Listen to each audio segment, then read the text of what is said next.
नमस्कार, आप देख रहे हैं ओके न्यूज हरियाणा और मैं हूं सत्येंद्र यादव। आज हम महेंद्रगढ़ विधानसभा के कोथल खुर्द में आए हैं अपने दर्शकों के लिए। एक ऐसे शख्स से आपकी मुलाकात करवाने वाले हैं जिन्होंने जो एक रूटीन की लीक होती है उससे हटकर काम करने का जो है काम किया है। हमारे साथ हैं परमजीत सिंह, कोथल खुर्द के सरपंच हैं। इनसे बातचीत करेंगे और जानेंगे कि जो इन्होंने अपने गांव में विकास कार्य करवाए हैं उनमें किस तरह की इनको समस्याएं आई हैं और किस तरह ये आगे बढ़कर और अन्य पंचायतों से हटकर इन्होंने काम किया है। तो सबसे पहले सरपंच साहब, आपका ओके न्यूज हरियाणा में स्वागत है। नमस्कार जी। तो सरपंच साहब, आपने जब जो सरपंच पद संभाला जी तो आपको क्या आपने सोच के चला था कि भाई किस तरह के काम आपको करने हैं? पहले इसके बारे में बताइए कि क्या आप एक रूपरेखा बनाकर चल रहे थे? सरपंच बनने के बाद की बात मैं कर रहा हूँ, तो क्या खास चीज़ सोच के चल रहे थे भाई ये काम मेरे गांव में बहुत ज़रूरी है जो करना है? सुंदर जी, सबसे पहले तो आपका हमारे गांव कोथल खुर्द में हार्दिक स्वागत है कि आज आप हमारे इस गांव में पधारे। अब मैं आपके सवालों का जवाब देता हूं कि सरपंच गांव ने मुझे बनाया, लोकतांत्रिक पद है एक ये, और सरपंच बनना कोई ज़्यादा बड़ी बात नहीं है। गांव का जहां रुझान हो सरपंच बन जाए, सरपंच बन के उस पद का निर्वहन करना और लोगों के लिए काम करके निर्वहन करना, सिर्फ हम किसी का डोमिसाइल या चरित्र प्रमाण पत्र पे साइन करें, ये सरपंच का काम नहीं है। सरपंच का काम है अपने गांव को अपना घर मान के काम करे। और रूपरेखा की रही बात, तो रूपरेखा अगर आदमी पॉजिटिव हो तो हर रोज उसके लिए एक नया काम होता है, हर रोज एक नया काम होता है, बशर्ते उस आदमी के अंदर काम करने की क्षमता और इच्छा शक्ति हो। तो सर, आपके गांव में जाकर के हमारी टीम ने देखा है कि हर जो गली है पक्की है, नालियां जो बिल्कुल साफ़ तरीके से हैं, साफ़ सफाई का भी पूरा ध्यान रखा गया है। पूरे गांव में अगर देखें, और जो आपके साथ में जो जंगल लग रहा है गांव के साथ में जो बनी है, वहाँ भी आपने जो पेड़ पौधे बोए हैं, साथ में हर पेड़ के साथ में, हर पौधे के साथ में जो छोटे पौधे हैं अभी लगाए हैं कुछ साल से या 1-2 साल से, उनमें पानी की व्यवस्था हर पेड़ के साथ में जो पाइप लगाया हुआ है, नल लगाया हुआ है। ये आपने कहाँ से सोचा कि नॉर्मली ऐसे कुछ लोग नहीं, जैसे ज़्यादातर सरपंच भी कभी कभार पानी डलवा देते हैं कि हर पौधे के साथ में नल लगाया जाए? सुंदर जी, मैं सरपंच बनने से पहले फौज में था जी, और मैंने राजस्थान का क्षेत्र भी देखा था, मैंने J&K का क्षेत्र भी देखा था।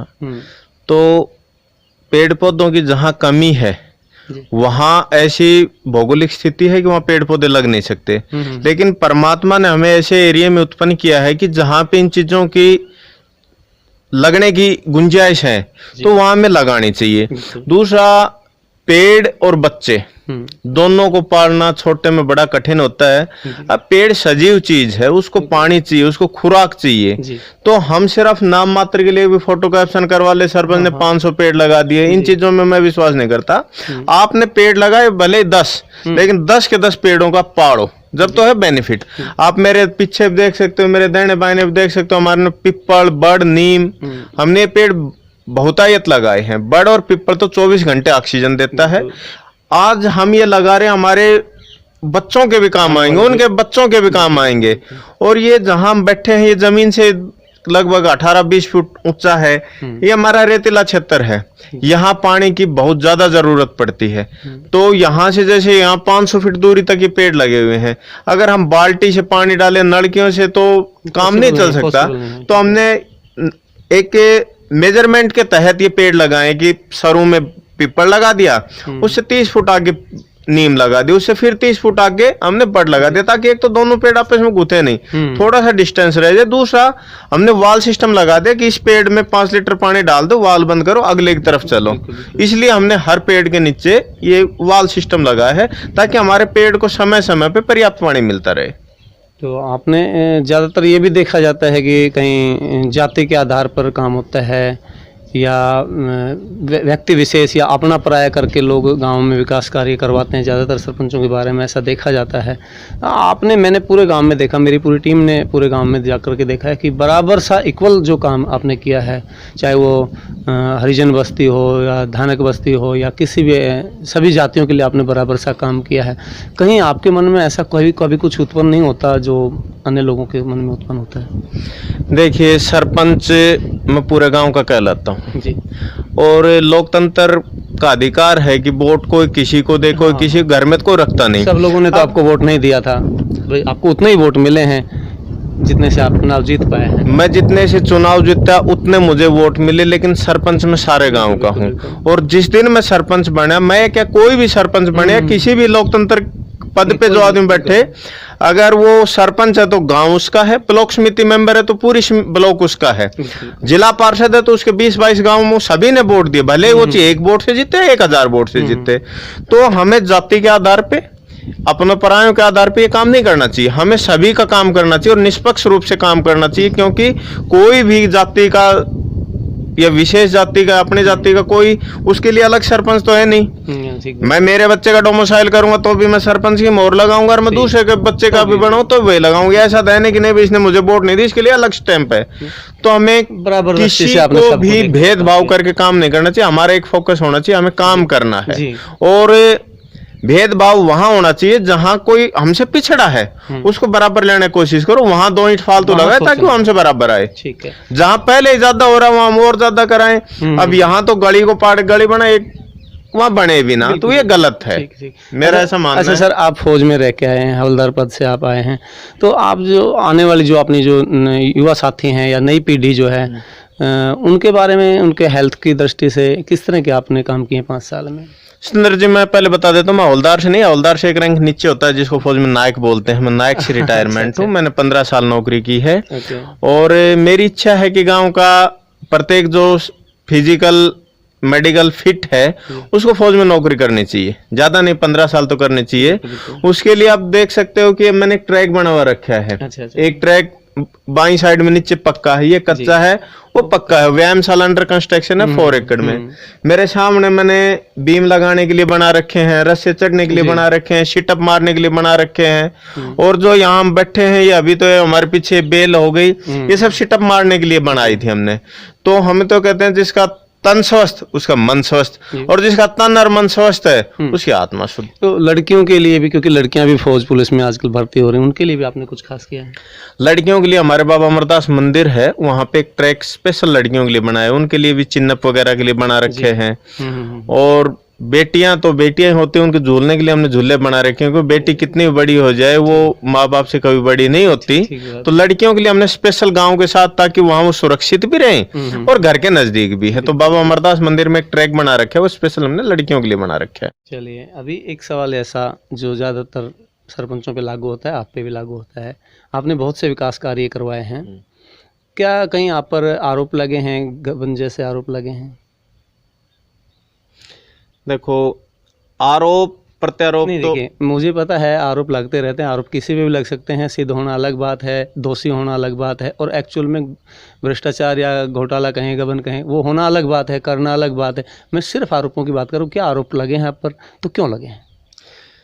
ऐसा है सतेंद्र जी, आरोप प्रत्यारोप जब से सृष्टि बनी है तब से चलते रहते हैं। अब एक है कि कोई आदमी यहाँ से गुजरे ही नहीं और उसके ऊपर आरोप लगा दे, वो तो जी यहाँ से हेलीकॉप्टर लेके गया था। हाँ जी। तो आरोप लगाना, देश आजाद है, कोई किसी पे कुछ भी लगा दो। अभिव्यक्ति, ये तो अभिव्यक्ति की आजादी है कि मैं कुछ भी लिख दूं, मैं लिख दूं जो मोदी जी ने ना ये कर दिया या पहले पीएम ने ये कर दिया। नहीं, आरोप लगाएं, तथ्य के आधार पे आरोप लगाएं। और हो सकता है, हम तो अगलों की पॉजिटिव मान के सकते हैं कि जो हो सकता है कहीं काम को करता उससे गलती भी हो जाए, तो आरोप ऐसे लगाए जो सत्य हो। तो आरोप लगाने वालों को तो हम क्या कह सकते हैं, उनकी आदत है कि आरोप लगा दो। अब ये बताओ कि चंदन के पेड़ पे अगर सांप लिपट जाए तो क्या चंदन का पेड़ जहरीला हो जाए? नहीं, चंदन का दोष भी नहीं है उसमें। तो ये है जी, आरोप कोई कुछ भी लगा सकता है। हाँ, आरोप अगर कोई सिद्ध होता है ना, तब उसको हमें प्रेफरेंस देनी चाहिए कि बंदों ने आरोप लगाया था, किसी भी टाइप का लगाओ, गबन का लगा लो या और कोई भी, उसको सिद्ध करो या कुछ तथ्य लाओ कि भाई अगला ना भी इसने गलती, हमने आरोप लगाया ये दोषी है, उसके बाद सजा देना उनका काम है।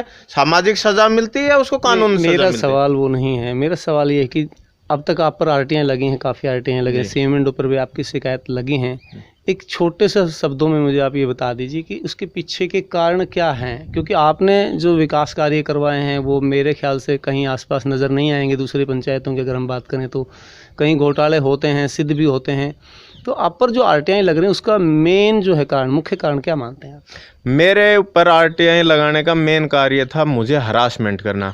आरटीआई में मैंने कोई काम किया है उसका 10 पेज 20 पेज 3-3 हज़ार पेज की आरटीआई मांगना, ये तो मैं तो नहीं मानता कोई लॉजिक है। भाई किसी आदमी को आप रिकॉर्ड का अवलोकन करो, आपको 2 चीज़ चाहिए, स्पेसिफिक मांगो कि मेरे को ये चीज़ दो। अब 3,000 पेज 2,500 पेज इनको देना। अब एक ग्राम सचिव उसके पास 4 से 6 पंचायत होती है, एक सरपंच है, वो गाँव का विकास कार्य कराए, ऊपर से आरटीआई का जवाब दे। हमने जवाब दिए हैं लोगों के, हमने उनका आगे रिकॉर्ड रख दिया, रिकॉर्ड अवलोकन कर लो। अगर कहीं मैंने कोई गलती की तो मेरे रिकॉर्ड में तो गलती मिलेगी। मेरी जांच कराई, मेरी मानव अधिकार आयोग में मेरे कामों की शिकायत कर दी, जांच हुई, बीडीओ ने जांच की, शिकायतकर्ताओं ने फिर लगा दिया नहीं जी संतुष्ट नहीं है। एक आईएएस ऑफिसर नियुक्त किया डीसी साहब ने, उन्होंने मौके पे आके दोबारा जांच की, उसमें भी निर्दोष।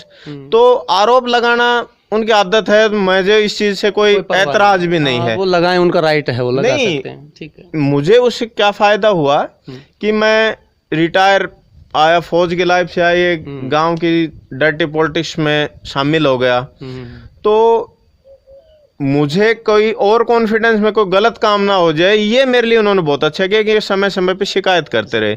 शिकायत करने से क्या बेनिफिट हुआ कि अलर्ट रहा, और फिर इन्होंने एक और किया कि ऐसा जुनून सा छेड़ दिया कि ये मेरी जितनी ज्यादा शिकायत थी कि मैंने उतने ज्यादा काम किए। मैंने 53 काम किए और 53 कामों को मैंने गाँव में 10 जगह लिखवा दिया कि भाई मैंने ये काम करवाया है। आपको कोई डाउट हो गांव वालों को भाई ये इसने झूठा कहीं कोई काम कर दिया, तो उन 53 कामों के अलावा तो मैंने कुछ किया नहीं। वो 53 काम किए मैंने धरातल पे किए हैं। अब उसकी आरटीआई लगाओ, सीएम विंडो लगाओ, कुछ भी लगाओ, मैं कभी किसी को ये नहीं कहा कि आप मत करो। अच्छा सर, 5 साल में आपने बहुत से काम करवाए हैं, क्या कोई ऐसा काम रह गया, क्योंकि कार्यकाल आपका पूरा हो चुका है, तो कोई ऐसा काम जो रह गया हो? मेरे गांव में 1-2 तो गली रह गई मेरी पंचायत, बाकी तमाम गलियां लगभग देखी हमने, सब बनी हुई हैं। हाँ, 1-2 गली रह गई। एक तो वृद्धाश्रम के पास गली है वो रह गई मेरी। एक और छोटी सी गली है, मतलब 2 या 3 गलियां मेरी मैक्सिमम बची हैं, बाकी तकरीबन मैंने कवर कर दिया। अच्छा, इस 5 साल में कितने पैसे का काम आपने करवाया है? मेरे पास अगर आप टेंडर के हिसाब से काम देखोगे तो शायद लगभग 4 करोड़ रुपए का काम हुआ है, और पंचायत के अगर हस्ताक्षरों की बात की जाए तो लगभग 1.25 करोड़ या 1 करोड़ के लगभग मैंने एस्टिमेटेड काम किया है। अच्छा सर, एक चीज़ हमें जो खींच के लेके आई यहाँ, ज़्यादातर लोग जहाँ भाग दौड़ में लगे हैं, पैसा किस तरह से कलेक्ट किया जाए, किस तरह से पैसा आए, वहाँ शायद हमें और भी होंगे हो सकता है, लेकिन हमारे जो दृष्टि में हमें जो सुनने को मिला, पहले सरपंच आप आज आपके साथ बैठने का हमें सौभाग्य प्राप्त हुआ। एक ऐसे सरपंच आप हैं कि जो मासिक वेतन जो सरकार द्वारा एक सरपंच को दिया जाता है 3,000 रुपये, 5 साल के 1,80,000 रुपये आपने गांव में ही विकास कार्य लगा लीजिए, या मंदिर में टीन शेड जो हमने देखी और हमारे दर्शक भी देख पा रहे हैं स्क्रीन पर, कैसे आपने सोचा कि चलो 5 साल का जो वेतन मिला है वो डोनेट कर दिया जाए? सिंदर जी, मैं फौज में नौकरी करके आया, मेरे फादर टीचर रिटायरमेंट थे, हिंदू धर्म से मैं हूँ, मंदिर में आस्था रखते हैं हम। मैं फौज में 10th पास करके लगा था, मैंने वहीं से +2 की, वहीं से मैंने ग्रेजुएशन किया। मैंने आके कोई ऐसा जॉब नहीं देखी कि मैं कुछ काम करूं। मेरे पास 6 एकड़ ज़मीन है, मैं अपनी खेती करता हूं, मेरे पास 2 ट्यूबवेल हैं, हम माँ बेटे दोनों पेंशनर हैं। गांव ने मुझे ये सौभाग्य दिया कि मैं गांव का सरपंच कहलाऊं। मेरी इच्छा थी, गांव वालों ने मेरा साथ दिया, मैं सरपंच बन के मैंने काम किया। मैंने कोई ऐसा कस्सी नहीं चलाई कि सरकार मुझे 3,000 रुपये मान दे। मैं उस 3,000 रुपये मेरे को सरकार मान दे रही थी। मंदिर में सरकार डायरेक्ट कुछ खर्च नहीं कर सकती, लोगों की वहाँ ज़रूरत थी।